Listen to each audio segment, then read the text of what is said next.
sun rolling over acres of farmland, shining the light on the world I grew up in. No name dirt roads about to get tore up, all going down in a town you never heard of.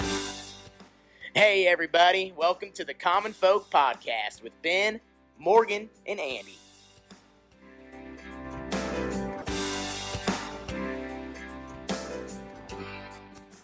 Welcome back to Common Folk. The podcast. We're waiting for you. For the people, by the people? Is that what we're waiting on? That's what it is. All right. That's what it is. Yeah. Seems like you're always saying that. I don't know. It just kind of, it's ended up being like a natural thing. Okay, so we're on location, guys, and Ben and I are sharing a mic, so we're not making out. Yeah. Yeah. If you see us on camera, it just looks really weird. Couple more mules, couple Okay, more okay. cowboy and the banquet beers over there. So there's a little bit, you can definitely tell, I think if you listen to our podcast, you'll tell there's a little bit different sound here because we are on location. Yes, we are. We decided to travel this weekend. I'm excited. This is our first leg of the road trip, right? Right. Yeah. We've talked about this for a while. We have. We've been trying to get these guys cornered for a while, and then I almost blew it, running a little late, but Jeez. got in. I got in, though, so. I thought we were going to have to arm wrestle. Like, we were wanting to come down to your guys' place, and you guys were wanting to come up here, and it's like, Hey, you guys flip are a quarter for it or something. still welcome to come out, We need to. Yeah, that'd be good. For sure. So you want to, where are we at? First of all, let's talk about where we're at. We're in the Irish capital of Nebraska. You've always said that. It's the Irish capital. Did you not see the big clover Yeah. It's a right it's a in the middle? landmark. Is that what it is? Mhm. Yeah. I didn't see it last time we came here. It's like, oh, where's that restaurant? It's like, oh, it's 2 blocks east of the Shamrock. Yeah. Okay, Yeah. Shamrock, yes. Uh-huh. Do they paint that every year? Yeah. So it's dyed concrete is what Oh, it is. okay, because I wondered. It was a little faded, Yeah. Yep. hmm but it looked So like they- retro. Like Yeah. I liked it. It's dyed, and then They do paint it a couple times a year. Okay. Before St. Pat's, we get all the kids out there. Oh, And yeah, yeah, yeah. everybody gets to Okay. paint it a little bit. And then block the highway off. yeah. Mm-hmm. Give out free dilly bars and pop and stuff like that. That's quite the landmark. No, it's really good. Plus, what's that other town that likes to lay claim to it? But you guys are way out in front. I'm not There even is gonna no other mention town. it. Okay, There's no okay, other yeah, town to okay. mention. No That's what I other thought. Okay. So as Andy pointed out, we're in O'Neill, Nebraska. So we're almost 4 hours north of home Yes, we are. Well, for me, it's like a half hour south of town. of where you grew Yeah, up. Yeah, yeah, we're getting back to your old stomping ground. We're pretty close to South Dakota, aren't we? Yes, we are. Yeah. Yeah. I bet you guys go up to South Dakota a lot to hang out, go up to the lake there. Yep. Go up to Fort Randall. That's Mhm. 50 miles to the boat ramp, Mike. Yeah, just a short hour drive. Yep. Nice. So we are at Handlebend, and for folks who have been listening to the podcast for a long time, they'll recognize that name. We got to know these guys via social media and email and just chatting back and forth a couple of years ago when we first started the podcast. And if folks listen closely, they'll hear when we at our studio Mm-hmm. when we take a little drink with our guests Yeah. at the end of the podcast, we bust out the secret area, and in there, folks can see on the YouTube video, we've got these 2 custom cups that they made for us that fit just perfectly in our little spot there. Mm-hmm. So this is all kind of coming full circle. So here we are. This is where these things are made. So we're here to talk to both Michael and Matt, who founded the company and own the company, and do a lot of the work here as well as we've seen. So just to learn a little bit again about small town America, small town entrepreneurs, Nebraska entrepreneurs, a couple of young guys trying to do their thing. Mm-hmm. Morgan and I came up here. What was it, like a month ago or so, somewhere in that range? Couple months just to have a little trip, have fun, got to know the guys a little bit better, toured the facility. Yeah. You'll get a tour when we get done here, so you can check it out as well. Very good. Very good. But It was a lot your of guys' anniversary, wasn't it? it When you were was, here? yeah, it was, yeah. So that was May, yeah. Mhm. So a lot of cool things going on. So just looking forward to this interview. So, how do you want to start, Andy? You got anything particular? You want us to kick it off? Well, I remember, Matt, from a few years ago, I interviewed you at the grain, Yeah. right? Yep. Yeah. And that was for because we just put in internet fiber right? Yeah. High-speed Yeah. internet there. And I was working for Three River Telco doing some stuff for them, or Three River Communications, when they were expanding their fiber optics. And I just thought about that, that interview and talking about, you need internet. If you're going to be trading grain, Right. Yeah. You need to be on top of it. So No, I'm just putting that together in real time right now. uh-huh. Yeah. There you go. All right. There you go. I was wondering if you remember that. And I do a number of things, right? But it also goes to what you were talking about, small town. This isn't just all and everything you do. This is just one of the things you guys do. Yeah, and that's the reality of small business, man. Is making things work. Yep. Maybe let's start with, first of all, and I guess we'll just let each one of you talk a little bit about it. Where did you grow up? Kind of what's that story, and how do you guys know each other? And then eventually kind of getting to the point where this idea started coming together. So who wants to start? I'll kick that one. All right, so we'll start with Matt. Because he's kind of a transplant here. Okay. I've been here All right. longer than he has. All right, so, there you go. Probably not actually an OG. Yeah. He's from that other town. Yeah. I'm kidding. I'm kidding. We're not going to talk about it. That other Irish town? No. No. Oh, no, okay. no. Okay. I remember when we graduated, there, like on graduation day, there was a special award, and there was like, I think in our class of 75, there's like 13 kids that were in O'Neill Public Schools for 13 years, and I just remember like never feeling like such an outsider, like Yeah. not getting that award. Nice. Yeah. So I am. So my family moved here actually for grain merchandising and grain elevators. I am fourth generation in grain merchandising. So my dad bought a couple Holt County elevators in the 90s, and so I moved here when I was in the Page and O'Neill area when I was 5. So, and then continued in that trade through college. I went to Nebraska Wesleyan for a couple years. Thought I was gonna maybe make a go at playing football. Found out pretty quick that my body couldn't hold up to that. So then I transferred to UNL and graduated from UNL. But Michael actually moved into O'Neill. What is it? 5th grade? Yeah, it was the summer between 5th and 6th grade year. Yeah. So So all those awesome stories from like growing up, and that would be another podcast. Yeah. Yeah, Oh, it'd okay. be a Yeah. different Yeah, one. Not so- for today. Yeah. Yeah, no, I found out the summertime is the worst time to move as a kid, because you like land in town, you get like 6 weeks. It's like maybe the only summer I couldn't wait for school to start, because I like didn't know anybody. Just rode my bike around by myself all day. Yeah. Finally made some buddies out at recess on the football field, and Mhm. yeah, Matt and I have been grade school buddies, junior high buddies, high school buddies, college roommates. We've gotten in fist fights, fought over girls, built a lot of cool stuff, thrown parties together. Yeah. Kind of done it all. Yeah. Okay, that's the stuff I'm talking about. There Yeah. you go. I mean, you stand the test of time. Yeah. Yeah. We've been walked to the principal's office by teachers after knocking over a bunch of chairs in a little classroom brawl, and Yeah.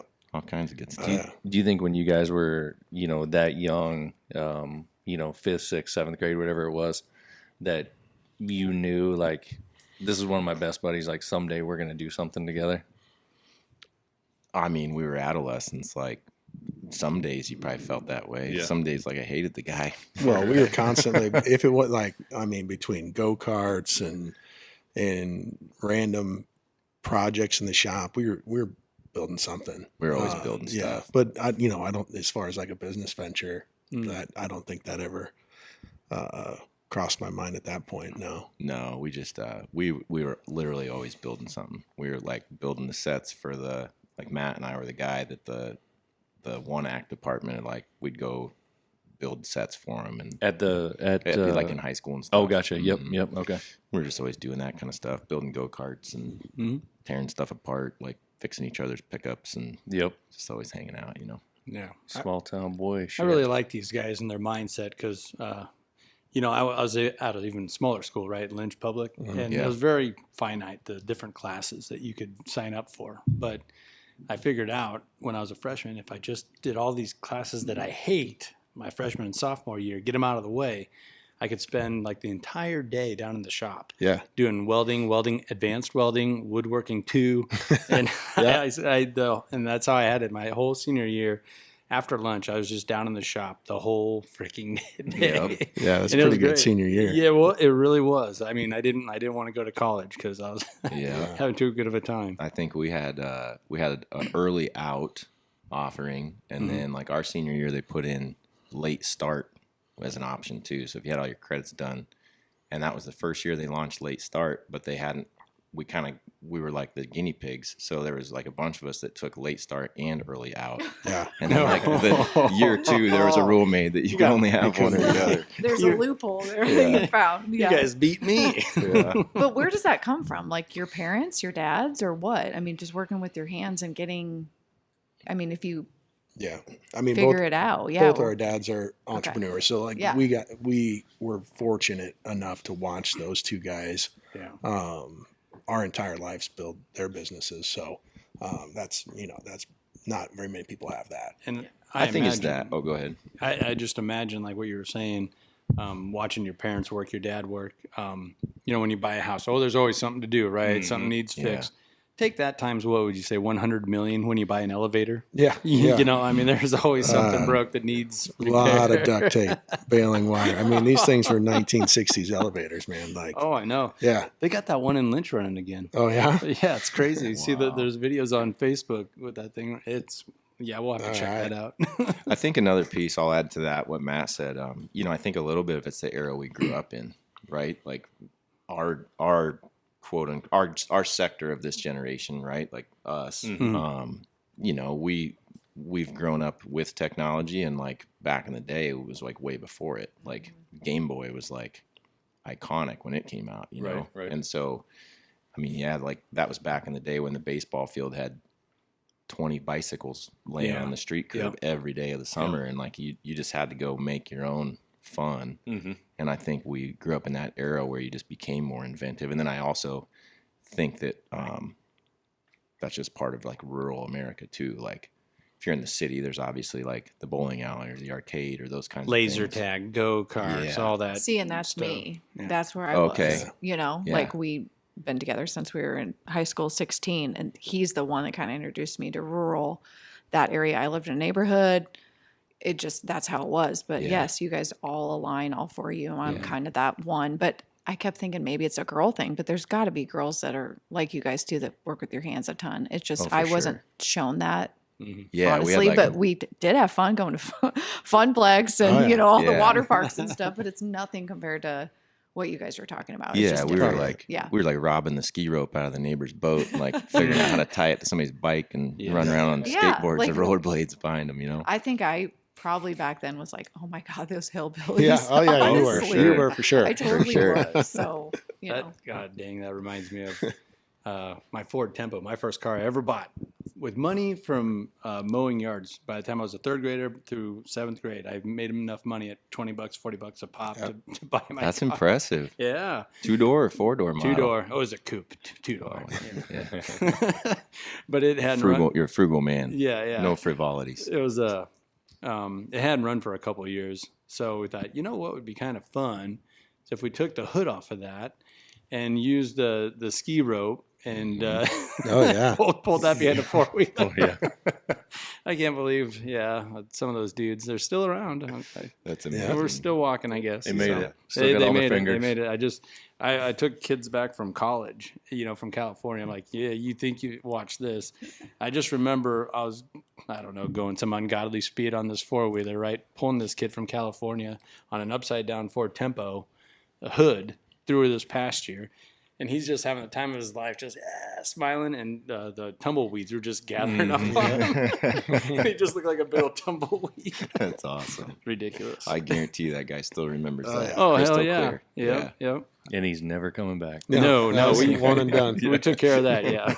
He transferred out. So you guys were saying that that you guys went off to college together. Like, was that intentional? Did you guys go like get a dorm, or how did that all come together? No, so I moved out here, like Matt said, between 5th and 6th grade, and then when we graduated, I actually went to a small college, a separate small college, and tried my hand at football, played a couple years of football. Okay.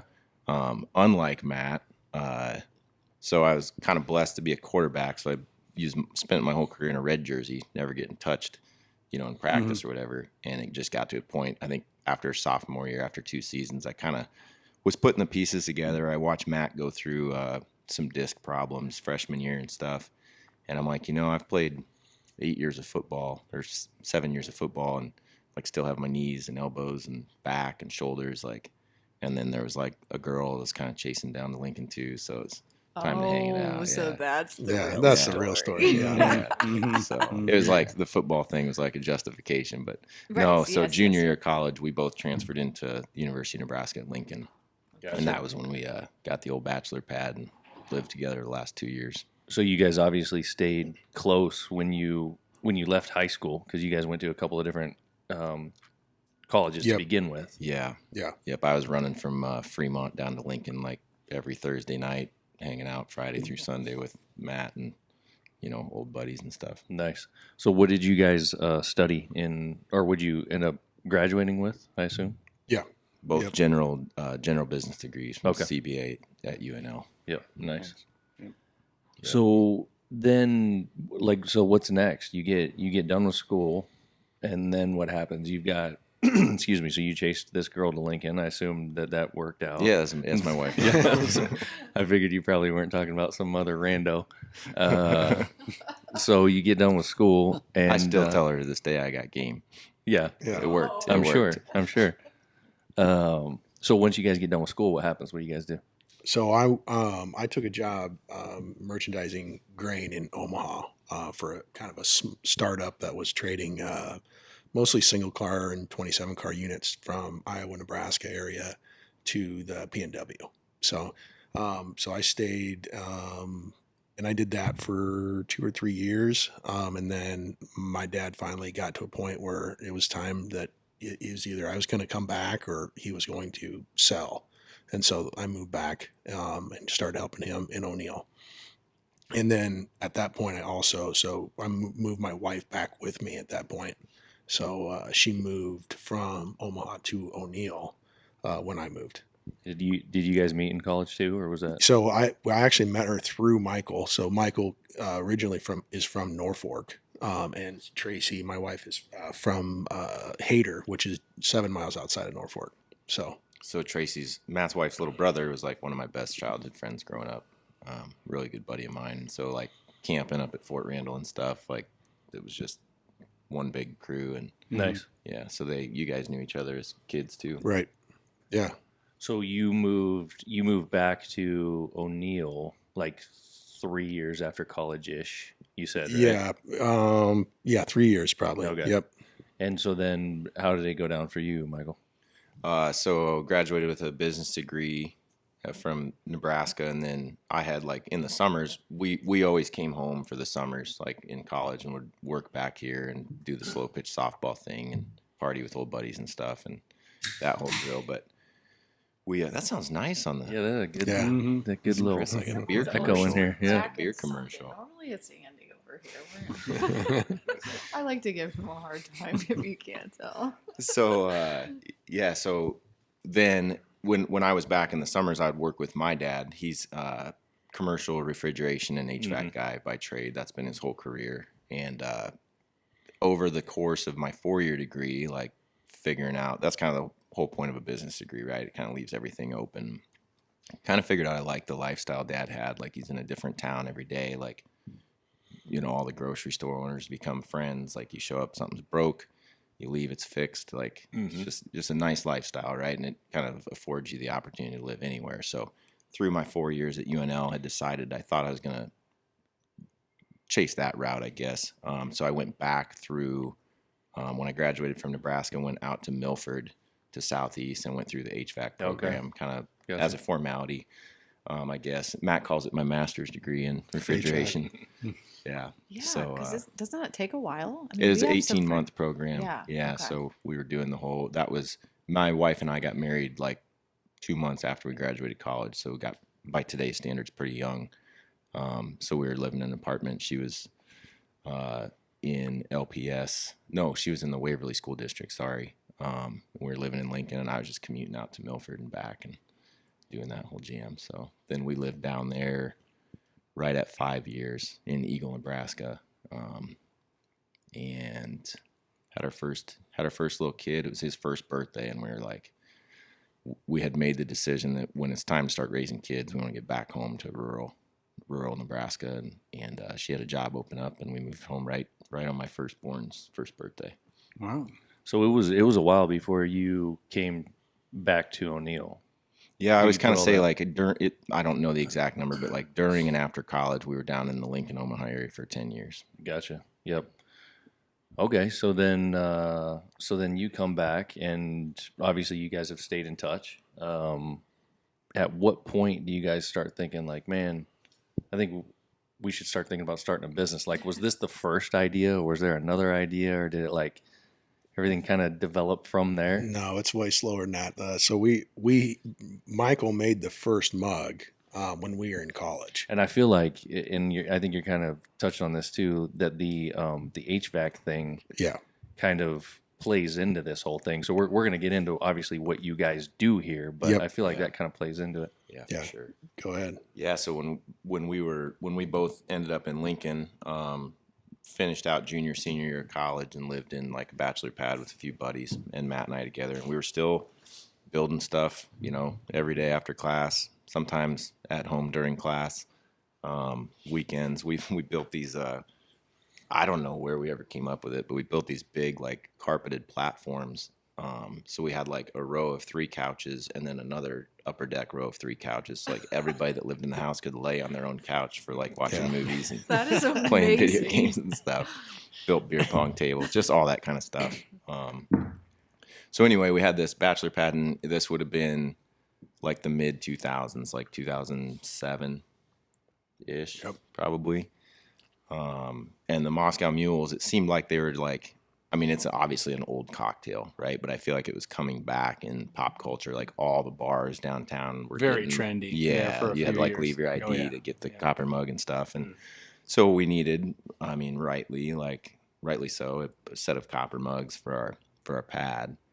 And this would have been back before like Amazon, I think, just mostly sold books and stuff. Like eBay was like the online commerce deal. Right. So like cruised eBay to find the best deal possible and spent like $40 a mug on these like chintzy little mugs. Waited all week for them to show up in the mail, and they showed up, and they're not even copper. They're like stainless steel, And so we shelled out probably $150 for them in the college days. So we just boxed them up and returned them, refunded them or whatever. And I was back home for a weekend, maybe months later or something that winter. And, there's just kind of a never ending scrap copper pile with my dad and his line of work. Of course, yeah. Just kind of started dinking around on a Saturday and getting a mug knocked out. And it took most of the day Saturday, and then it still had like one little leak. So I came back Sunday and like dinked around with it most of the day Sunday. And What was the drink you put in it? it would hold like a whole bottle of vodka. It was huge. Oh. Yeah, it was massive. It was definitely like a college, Is it like in a college frame bro somewhere?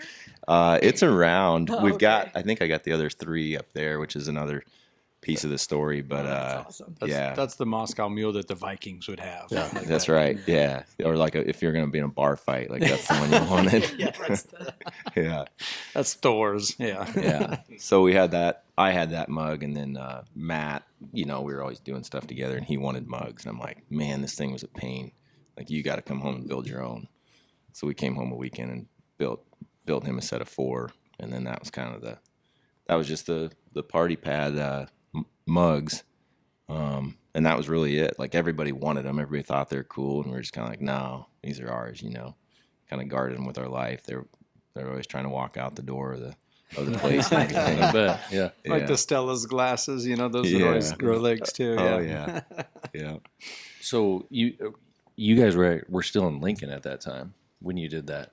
Yep. So then, it was how many years later was it that you decided we're going to go ahead and found this company and get things rolling? Yeah. So like then I had a set. Michael still had the huge Viking mug. Thor. Yeah.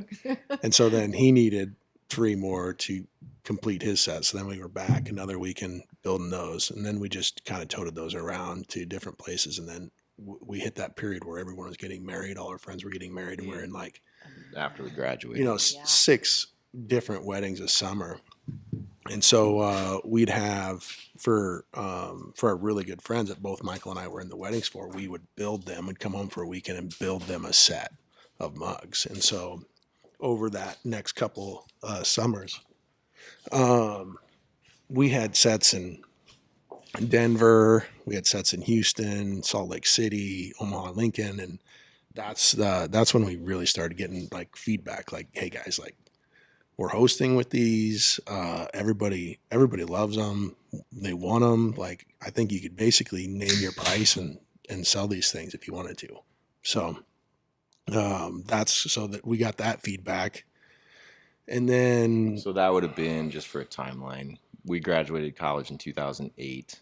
That would have been like 2008 through say 12 or 13 or something that we were giving them as gifts. And Gotcha. then, Yep. let's say 2012 or 13 through 2017 is when we officially launched the website. Okay. So basically that like 4 years was us being like, no way. Like, we don't need side gigs. Like, Right. yeah. there's no, like, these things take 4 man hours to build. There's no way we could ever scale it or And charge enough for them. Or, at that point, are you still just using cast off copper from your dad's business? That's what I was going to ask. Your dad's 100%. we're using equipment. mostly plumbing copper at that time. No, I'm just Oh. kidding. Yeah. There's no refrigeration. Gonna have some returns after this. disclaimer, podcast. wash before use. Yeah. So you didn't have much of an investment yet. No, At that point, it was just kind of totally scrap like, and like yeah. his equipment to. Mhm. Am I saying it right? 100% zero. Solder? Yeah, Is that what you mean? it'd be It's technically brazing. brazing, but Brazing. yeah, Okay. same concept. Yeah, zero overhead at that point. Yeah, I was still holding the handle with with a pair of pliers, and he was I'm running brazing the them. torch, and then like Yeah. you're on a workbench, so you can't get the backside, and like I'd be running the torch across his arm or Yeah. whatever. It's just it was a pain in the butt. OSHA wasn't welcome at that time. No, it's top secret They stuff. don't need to know. Yeah.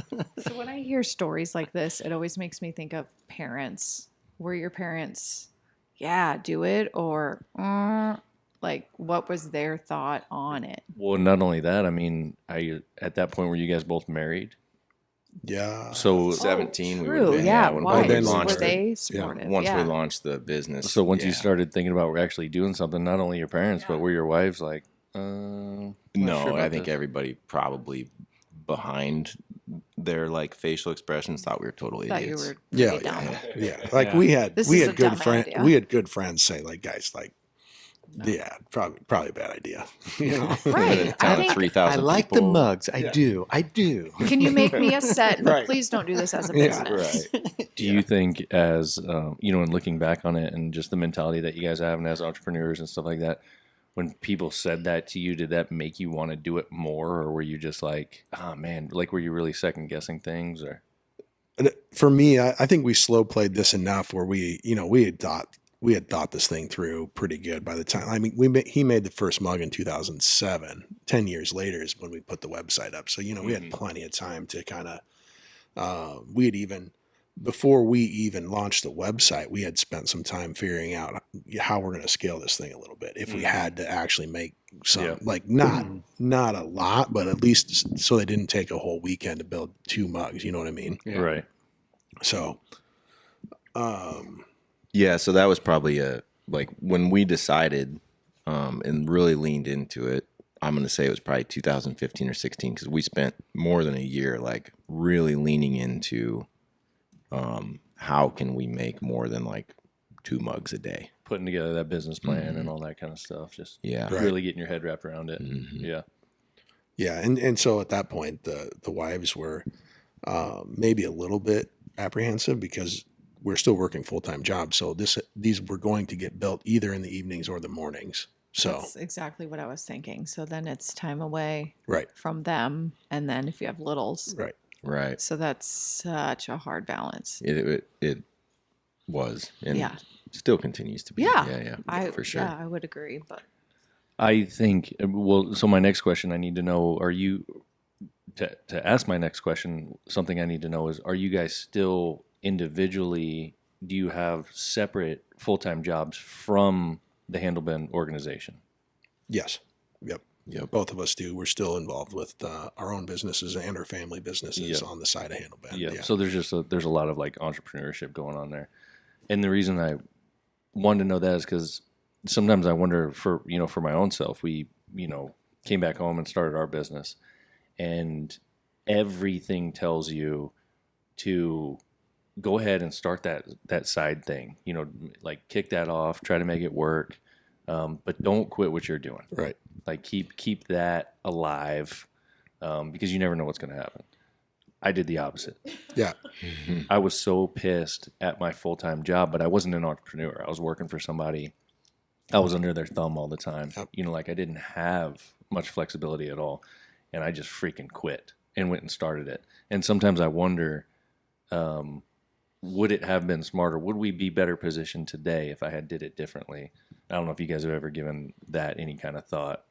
Like, do you ever look back and say, hey, this or that, should I have done it this way? But it's a little bit different for you guys also, I think, because the other stuff that you do is also entrepreneurial ventures, Right. If we were in your scenario, Ben, I think it would have been kind of the same thing. We Yeah. would have, kind of dove into it harder, faster at the start. But I'll tell you, it's been pretty beneficial, I think, to Handlebend and the way we've set this thing up to run it, especially in the early years when we didn't have a big payroll, that we kind of just were able to make decisions like we didn't need the money.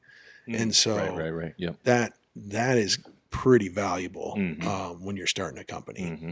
So, Yeah, you talk about like the ripple effect. Like there's no way without that, say 3 or 4 year head start of that mentality, like where this thing, might have been without that mindset. Well, that's Ben. You hate money, and I do, you go man. back to it all Yeah. the time. Like if we could just do things based on making the best decision, what would Right. get us further ahead? Not based on Yeah. surviving. Yeah, right. Paying rent, all those things that comes into play. You That can get in a jam in a real hurry. Yeah. And so I've thought about our side of that coin that you just asked, going back to your question.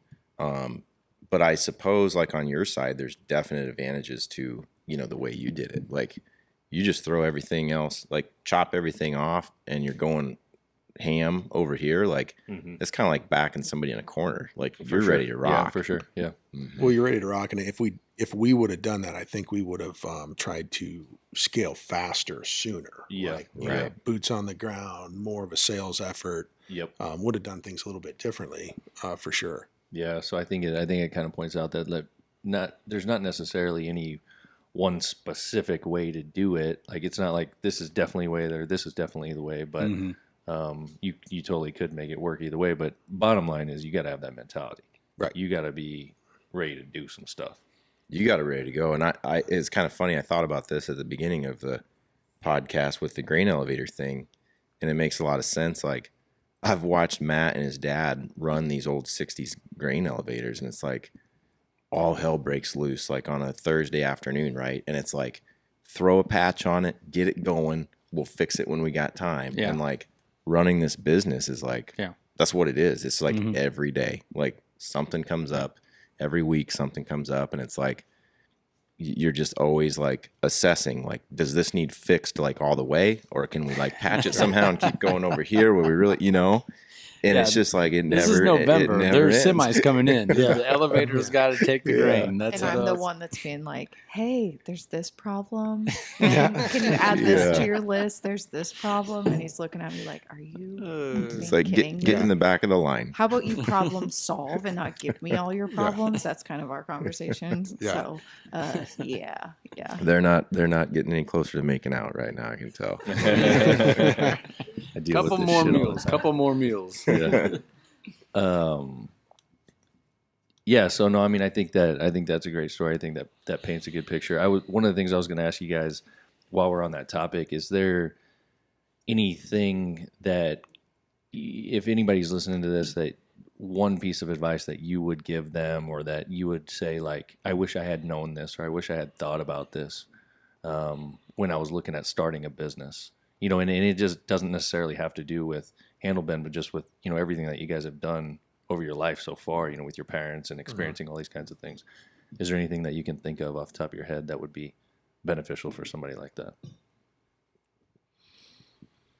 I just told some people, we had a little tour of it was like a Grow County group, and they came through for a quick tour at the end of the day, and I was just talking to them, and I'm like, you know, I think a piece of entrepreneurship is like if you launch your first idea and it like makes it, right? Like you're a 1 in a million, like you're so lucky, right? So that means that most of the time you're going to just be faced with so many like hurdles and so much adversity. And I think, you know, okay, for something to make it like in the entrepreneurship or small business world, like number one, you have to have a good idea, but like there's no guarantee. Like everybody else obviously thinks their idea is good. So at the beginning, you know, Everyone thinks they have a good so there's idea. that. But then like you obviously think your idea is good. You might be the only one. You probably are the only one that thinks it's a good idea at the inception of your business, right? Or of your venture, because otherwise somebody else would have done it. Yeah, good point. And so you have to like, and this is easy for me to say in the position we're in now, 7 years in, and like we've been running a fairly successful company. But you have to be able to figure out a way to live above like the noise, right? So I think that's pretty important. It's also very hard to sort out like in the moment and when you are holding stuff together, like trying to make it all stay together at the seams. But I think that's a important priority to put like front of mind when you're working through that real time. So it's kind of like just keeping the faith on what you originally, maybe not necessarily what you originally set out to do, but the idea of what you originally set out to do, to be an entrepreneur, to make things work. And all the noise that you're talking about is just like all the random problems that come up and the people that say you can't and the things that show their face where you're like, gosh, dang it, man. Like because I've felt this, like I could just go take a job.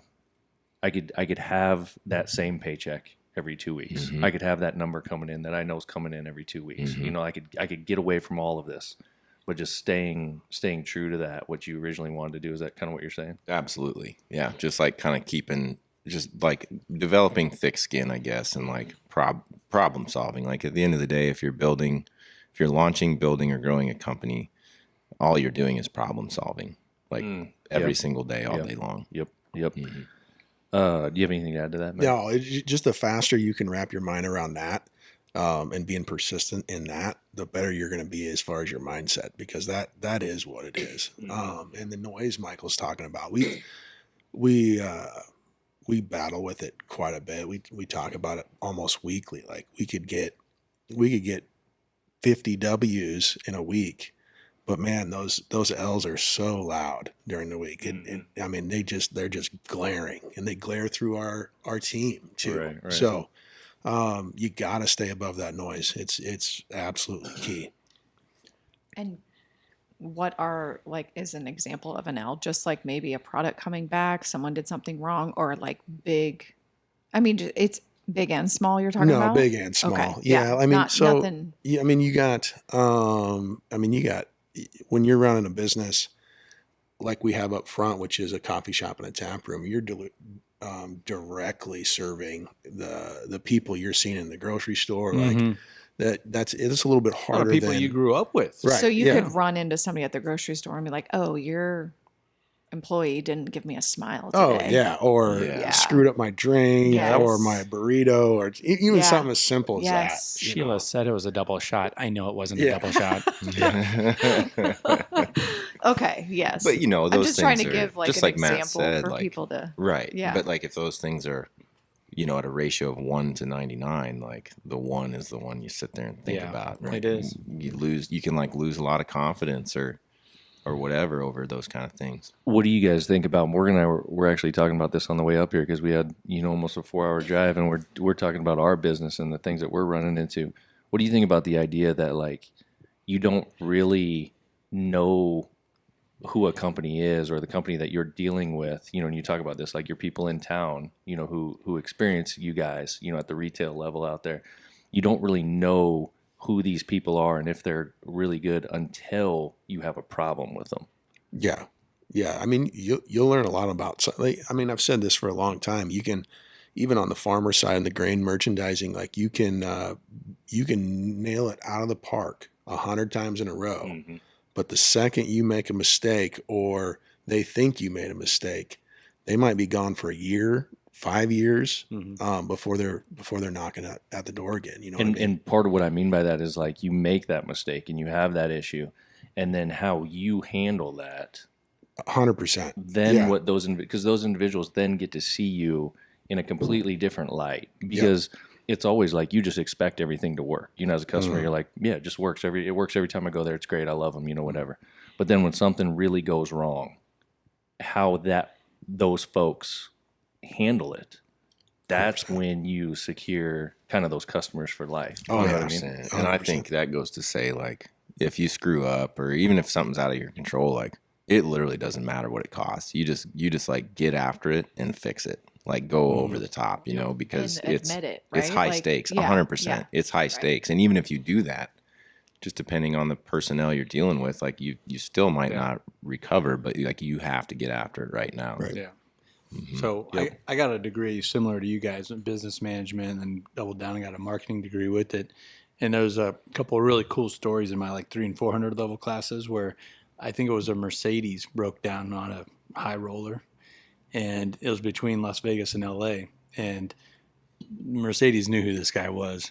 And they flew a helicopter out there, picked him up, dropped him off where he was supposed to be, and there was his Mercedes fixed. And he's like, "No, that's a fix. That's a new car. That's not mine." Mm-hmm. Like, no, we just fixed it up. You're good to go. And like he knew what the game was, but Mercedes knew how valuable that was. And just think about that story. That happened in the 80s. And here I am telling that story, Right. you know, that many years later. That's big time. So yeah, the cost of that helicopter ride, picking him up and just saying, hell with it, that's a lemon, get him a new one. Not only did he come back and buy who knows how many more Mercedes-Benz, you know, individually, but here I am, you know, telling the story. And I guarantee you that guy, like if he's still around, is like having a gin and tonic, like still telling his buddies 40 years later about that story. Yeah, guaranteed. Thank God my Mercedes-Benz broke down. I got a helicopter ride and a brand new one waiting for me when I got there. Yeah. That's what a lot of people don't realize about entrepreneurship and running a business, and especially a small business, is the amount of cost that gets involved in having to take care of those kinds of things. And you got to, like you said, you got to do it.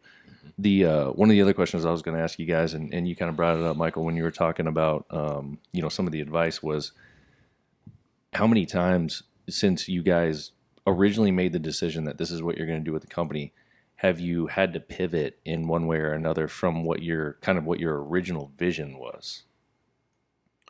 Yeah, I don't think we've had to really pivot hard from the original vision. Would you say, Mike? You know, we, especially with the undertaking of this building, we've added a lot of levels to Handlebend. But as far as pivoting from the original goal of Handlebend, which was, you know, make a product that brings people together, maybe make a product that gets people to put their phone down, and we haven't really had to pivot from that.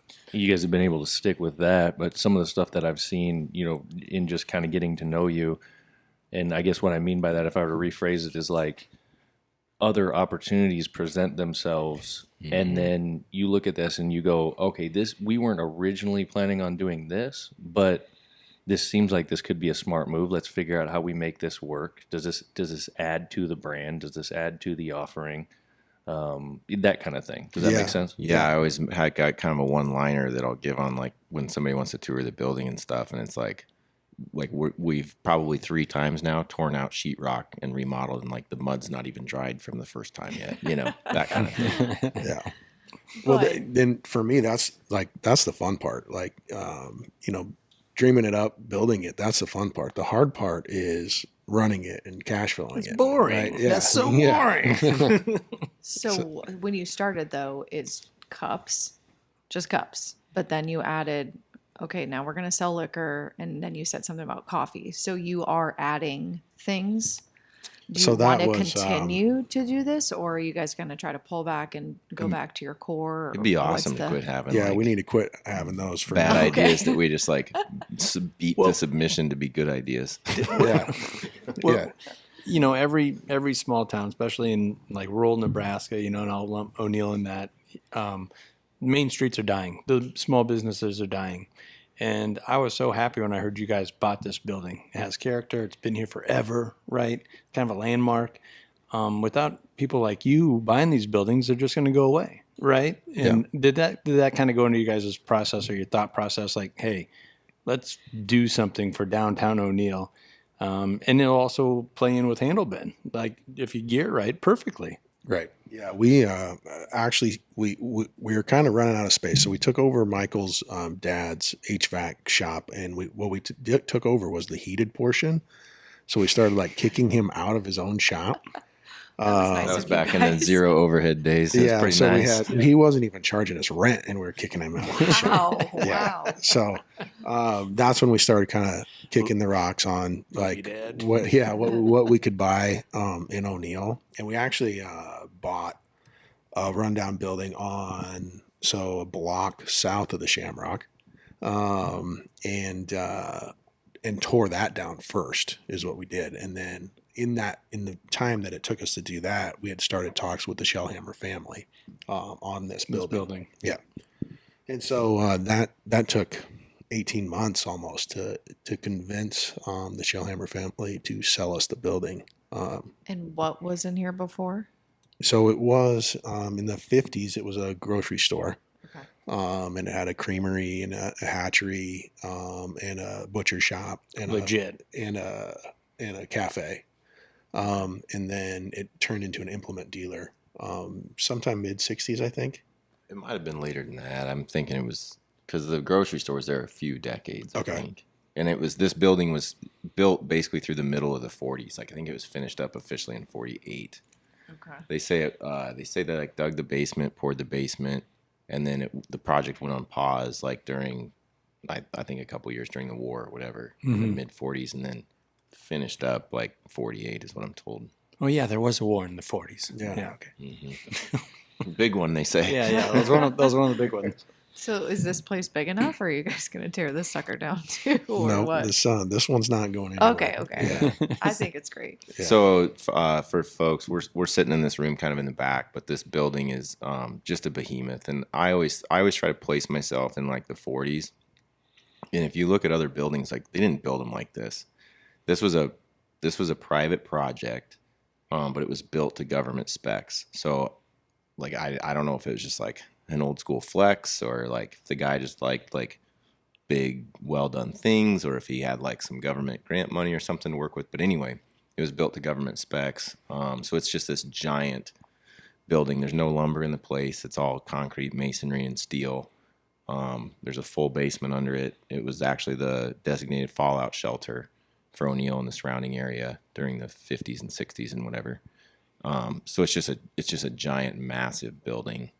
Actually, way more space than we needed or could use, or could really wrap our heads around how to even like.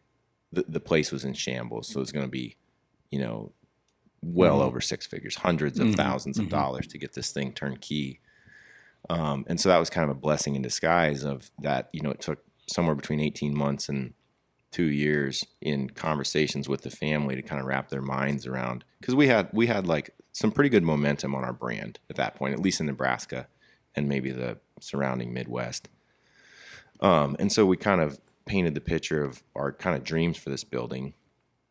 And this kind of gets into your original question about like doing this with a sense of community and air quotes for our hometown.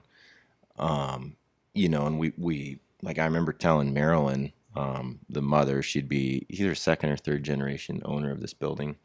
I said, Marilyn, I don't want you guys to be afraid of your family history with this building disappearing. Like, on the contrary, like, we've built this brand that we're really just interested in telling stories and kind of promoting like the best times happen around like the campfires and the kitchen tables of the world, right? And so like we hope that we can build this platform to like put the stories of this building and what it means and what it has meant to the community out there front and center.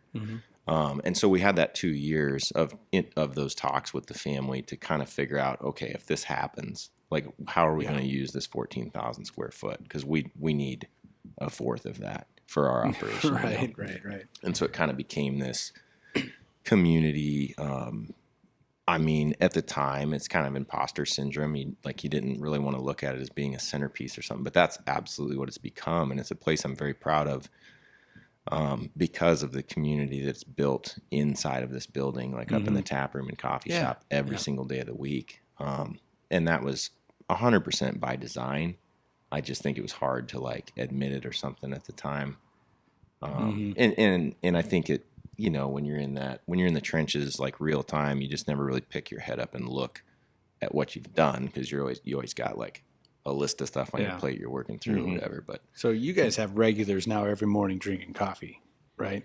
Yep. yeah, I mean, and that's so valuable it really is to It's a community. huge, You man. can't really put a price on it. it's huge. And we go back to the beginning of the conversation. We talked about kind of that era we grew up in when you made your own fun, and like, it was nothing back in the day. Like, I mean, I grew up running around, sliding across the gym floors on sawdust at wedding dances until you literally couldn't stay awake. And then like your parents still weren't going home. So you just went over in the gym bleachers and like fell asleep under a pile of coats. Like, and that's gone for the most part. Right. But that's what's so cool about this building is you know, you can roll in here on Saturday night, especially in the summertime when it's later and kids are up later, but you can roll in here at 9:30 on a Saturday night, what would typically feel like bar hours.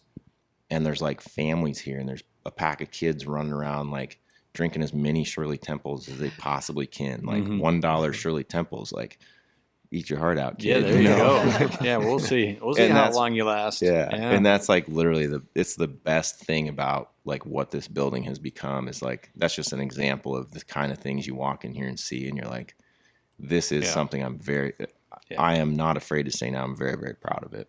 So the family that you bought the building from, what was their reservation a little bit and that took them so long to give it up? Was it they were worried that maybe you were just going to like come in and demo and not hold it? I think it was a Or little it's bit just just kind of like the like- notion of change that's Okay. always like, That's what it was. Okay. everyone's always averse to like change. And then And you guys also did like, knock down the first building. So yeah. What are these guys really up to? yeah.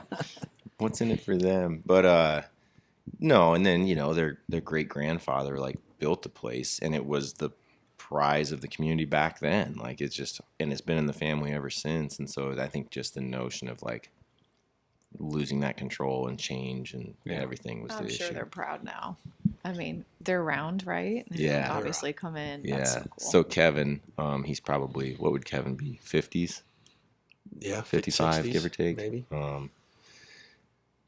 He in those times I figured out he's an old muscle car guy, like loves his dream car was a 65 Corvette Stingray black. So we were trying to figure out every angle that we could Yeah. get in here and talk to Kevin and talk to his mom, like every opportunity we could. Like, Figured out he loves Guinness beer and like Guinness beer out of a bottle, like rip the cap off, dump it in the pint glass so you get like the whole cascade. An thing, old like- school O'Neill guy, right? I mean, Guinness yeah. beer. Irish through and through. Gotta man. be. So I'd come down here. It was like winter time, I remember. So it was dark at like 4:30, 5 o'clock. And he was a 8 to 5 guy. He was running like an old kind of an obsolete parts business, but he had a really impressive wood shop up in where the flower and gift shop is now. And he was building pitman sticks for old hay equipment. And he would build big batches to order for other supply stores around the country. But he would come in this building and like unlock the door at 8 and like coffee break at 10, lock the door at 5 kind of thing. Just super old school. So I'd show up at like 4:45 when it was getting dark out with like a 6-pack of Guinness, and we'd drag over like a couple milk crates and make like flip a trash can over and put a piece of plywood on top of it. And, That's awesome. yeah, watch traffic go by and just shoot the shit, you know. There's got to be like handprints or signatures or something somewhere in concrete around here, right? For like There's a lot of little from them stuff and like that old, family? like old newspaper Okay. stuff. Yeah, a that's lot awesome. of old grocery store like remnants, like Yeah. you know, like an old sale ad, and bread's like 12 cents or something. It's like, oh man, I wonder if this coupon still works. Right. Yeah, that'd be awesome. So we've kind of danced around a little bit. What we've talked about the facility. We talked about you guys coming up, all the kinds of things. What is it that you actually do here? I don't think we've actually talked about that. So what happens in this facility? What happens with the I organization? mean, that's okay. I mean, the mugs are the mugs, but it's kind of the story of what we're doing. That's Yeah. really taking this thing, to where it's at today. Yep. So, And that was going to be my next point. So it's the story. But that being said, in order for that story to resonate, the product has to be spot on. The product has to be quality. People have to love that. And you told that story earlier about how you ordered those ones on eBay or whatever, and it's just a bunch of trash, and you were disappointed. It was too much money and whatever. I've never talked to a single person who has picked one of these things up and not thought they were just the coolest thing they've ever picked up. So you have that quality in that product. And to play off of that, what my next question was going to be is, how much of your business do you think, and this is another thing for people, looking at entrepreneurship and running a business, how much of your business do you think is marketing? Like we've gotten some pretty expensive educations in marketing over 8 years as a company.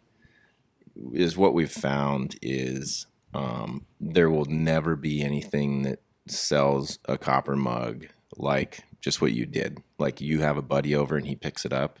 Like once you have it in your hand, you have the tactile feel. You can feel how heavy it is. Like you can just feel that it's built, right?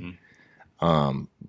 Once you have that experience, like it's a matter of time. Like it's now like they're expensive. So whatever your scenario is, it's like an aspirational product maybe, but like it's in the back of your mind. It's on your list, right? You're either going to buy it for yourself.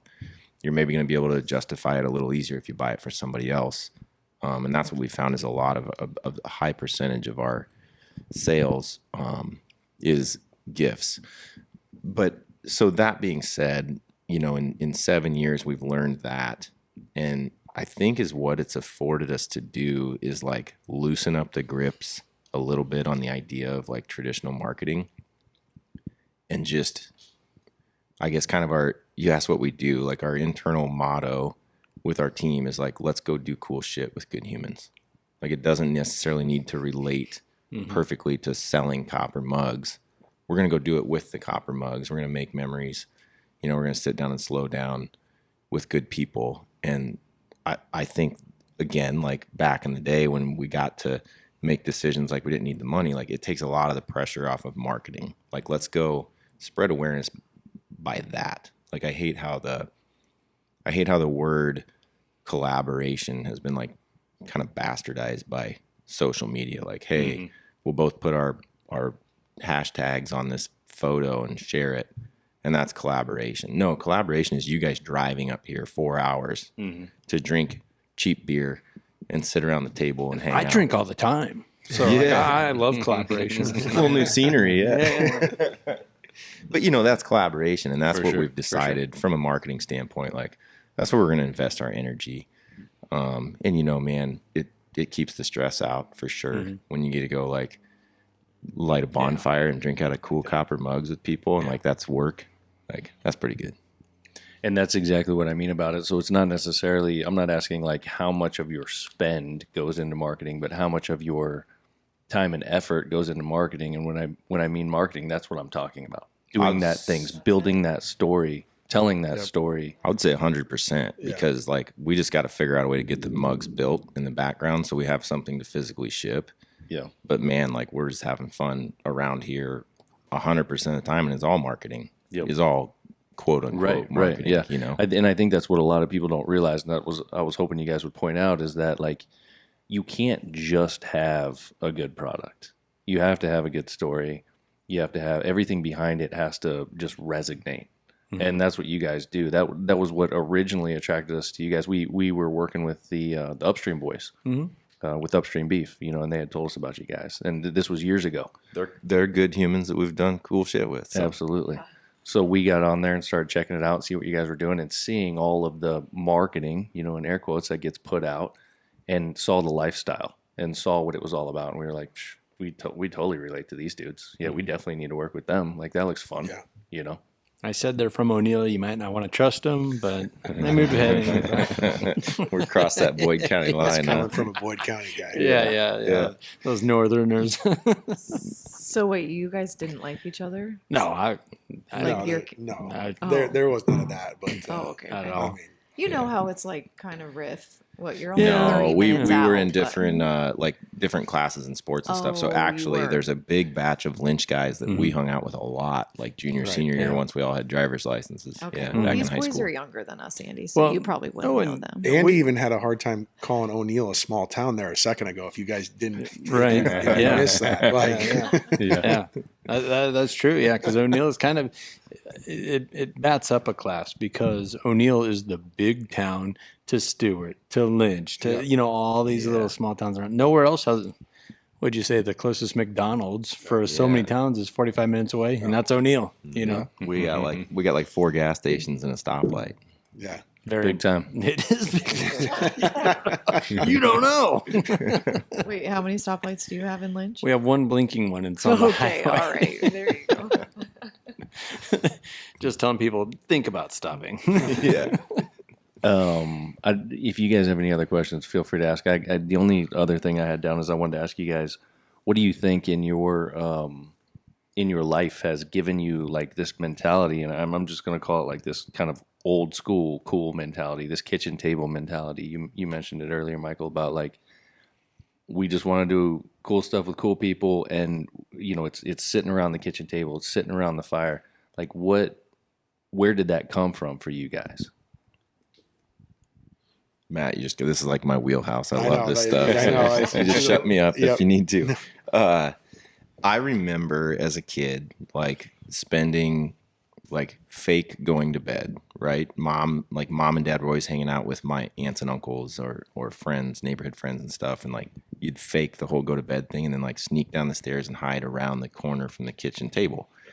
And you'd just sit there like in your little footy pajamas and just listen to them like they're just laughing the whole time, right? They're telling all the old funny stories, and then like that becomes like let's just say that night, 5 years later, is what they're sitting around laughing about, telling stories about. So it's just like it's where the magic happens, kind of the kitchen table, And I think just maybe again like a throwback to the era we grew up in, like I think we were the lucky ones because we got that lifestyle, and we didn't have iPads, and we didn't have we didn't have 14 sports practices a week, and we had time to kind of there was no unplugging because we were never plugged in, right? And I just think that's always, as I've went through like the college years and lived down in the city, and you get a little older and your priorities kind of change, and you do a lot more reflecting, and I think that's the thing that has always stuck out to me, like that. I think everybody always looks back at the past with nostalgia, but I think in this case, that's a positive thing to do. Well, growing up the way we did and how we did it in rural America, like I don't think I realized it at all until probably I got to college and was just across the dorm from guys from Kansas City and Omaha, and they're just absolutely mind boggled by some of the stuff we were doing growing up. Like I remember thinking like I wasn't that mind boggled by what their stories were per se. So I'm like, well then, I think we did have something special. Must be something special, yeah. Well, back to your carhood story, like that was just a Tuesday, man. Yeah. Not a big deal. Yeah, and coming from me who didn't really see that, and then dating a guy was like, holy cow! You Okay, I can't missed a Go lot. sledding on a car hood pulled by a 4-wheeler. Should we ask you about can. this as he's jumping a dirt bike? 3 cars are lined up, and builds a ramp. It's like, oh my god, just like odd. Did you guys have Dana Day as your shop teacher? Yeah. Actually, we saved his life. We did. What? Matt Dennis and Michael Stepp literally saved Dana Day's life. So he probably. was our shop teacher, and he's teaching this was a welding class. Oh, okay. And There I think we had just got through the whole safety protocol. You have to wear 100% cotton, Yeah, no you got, it's like, polyester. what Okay. starts on Yeah. fire, what doesn't. So Dana Day was my shop teacher in Lynch. Okay. And then their He family moved. moved to O'Neill. Yeah, So okay. Dana's youngest boy, Noah, is still to this Still day one of our good best friends. He's best so buddies. Noah's awesome. Yeah. Noah's awesome. Nice. Yeah. So, So- he caught fire? Yeah, so he is Oh. demonstrating a stick weld, just a straight weld. And he's demonstrating, he turns around to kind of instruct the class, and then he turns back around to go at it again, and he is on fire. Like his coat is Did completely he know? on fire. Or No, you he had guys- no idea. Oh, stop. Completely oblivious. And so we just start beating him, just start beating his back and grabbing towels and just smacking him. He still has no idea what's going on. He thinks we're playing a prank on him, but no, we saved his life. He's like, for what sure. what are you guys doing? You're on fire. He's like, no, I'm not. I'm like, no, you're still literally on fire. Turn back around. Oh man, that's an all-timer right there. But we could just dive down those stories, but that's another podcast. I was going to your point of you don't really realize when you're in it how special things are, and Dana Day would just allow us to build, especially in woods too, and advanced auto mechanics. He would just let us do things, and we had a recruiter from Wyoming Technical Institute. He'd love to come to Lynch. It was just ridiculous. Which we still had to use draft boards and pencils. He's like, kids get here and they don't know how to use a ruler, and they definitely don't know how to use a mechanical pencil. I'm like, well, this is all we're allowed to use, right? And the old T-square, the whole 9 yards. And I was rebuilding. I had found on my farm an old runner sled, and I dismantled the whole damn thing. So I just had the iron, and I repainted it red after sanding it all down. And I was figuring out pieces of wood to make all the slats out of. And this guy just stopped and just looked at it. He goes, "What are you doing?" I said, "I'm building a sled. I'm rebuilding the sled. I think my grandpa bought this from my uncles and my dad when they were kids, and I'm rebuilding it." He just stared at it. He goes, "You have no clue how so many people aren't allowed to do that. They don't get to just disassemble something, rebuild something, figure it out. You're figuring out. You have no clue how to put this together." I'm like, "No, I don't." And he's like, "But he just thought that was the coolest damn thing." That's awesome. It is cool. Yeah, it was, and it turned out to be really cool. I just redid the whole damn thing. It looked brand new. You wouldn't know it different from something in the store. So You still got that thing? I do. That's Oh yeah, awesome, oh man. yeah. It's still hanging in the corn crib. That's Yep. great. I love that. Yeah. No, and it makes me wonder, like we've talked about, with the generation after ours and kids today, what kind of conversations will they be having 30, 40 years from now, whatever it is, about these kinds of things? So, do they have this kind of stuff that, will be nostalgic and good memories for them and stuff? And then it also makes me think, based on this conversation that we're having, if the moral of the story, or if we can remind anybody, is because you guys have pointed out that when we were kids, we didn't realize we were experiencing it. We didn't realize how cool it was, until we got older, and then we're trying to bring it back to life. Just live it up right now. Just understand whatever it is that you got going on, just live it up and enjoy it, because it's going to be someday you're going to wish I was just trying to get a B- and rebuild a sled. Yeah. That's all I was trying to Yeah, it's just you had to pick a project. Yeah, exactly. And now it's like a core memory. Yeah, That's it cool. was really cool. And shout out Dana Day, shop teacher Day. He allowed us to do it. And that's all he was doing, is just allowing us to do things. Yeah, for sure. Absolutely. What a great family they are. Oh yeah. Luke was in my grade, and he's a phenomenal coach, and he's one of those guys that growing up, okay, you're going to be a coach. Yeah, he was our baseball coach. I think Junior Legion. I think. Yeah. Small world, right? It is. What is there anything that when you guys were thinking about us coming down here and having this conversation? Is there anything that you hoped we were going to ask that we haven't, or anything that you guys would like to talk about at all? Market. You guys want to do some marketing here? Oh, no, I don't think so. We're doing it. We're drinking beer with our friends. That's Right. this is what it's Right. all about. No, I mean, I've listened to enough of your guys' stuff that, this is kind of how I thought it was going to go. So, no, I don't think so. I wanted to ask one question. Coming from a wife, do your wives play a role at all in the day-to-day or business, or they're, obviously supportive and they're doing all the unseen things with kids and being supportive, but I just wonder if they're boots on the ground at all much, or what? Matt's would be the closest. Yeah, so to that. my Okay. wife has a small like payroll and accounting business that she runs with a partner of hers. So she does a lot of my my stuff for my businesses and Handlebend. But other than that, like even more importantly, they're the only reasons we can do this and still have a family. Mhm. So like it just wouldn't be possible. Just like what you guys are doing right now. I mean, Yeah, I'm sure absolutely. they're Yeah. manning the house. They're taking care of the kids. They're They're you know, actually together right now at my house. right, there. You yeah, go. yeah. Yeah. They're like, where are these guys? Get them home. Mhm. Yeah, that's definitely how it goes. I guess if you guys don't have any other questions, how can folks find you guys? What's the best way to connect with Handlebend? Basically everything's just Handlebend. All the social medias, handlebend.com. If you Google it, we were talking about trademark stuff. Like I don't think anybody else has got a handlebend.com right now. So Yeah. if you go to that, it's going to us. So Oh, we just Googled you guys about a half hour ago. You come up. perfect. That's good. That's Yeah, ideal. that's good. There you go. Yeah. So if folks want to interact with you, like on all the social media channels, but then if folks want to explore the products, it's at the website, handlebend.com. Yep. Just go to the website and check out the copper products and especially that social, the Instagram feed, our team spends a ton of time putting up cool stuff on that. So check that out. Absolutely. I'll even go a little further than that, like kind of going back old school, like get off the interstate, hop on Highway 20 and There you go. road trip Just to come O'Neill. here. Yes, sir. Have a All Moscow right. mule. and Yes. It's some worth fun. It's worth the visit. If you're anywhere close, it's worth it for sure. And I'm sure if you guys are around, you'd be happy to give people a tour and show them how it all comes together.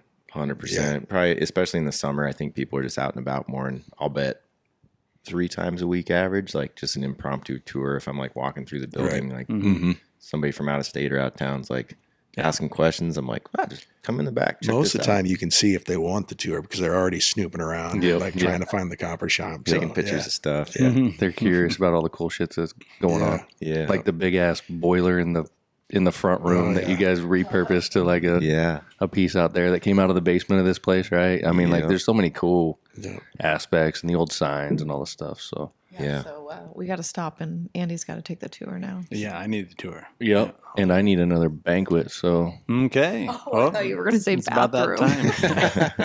time. Banquet bathroom.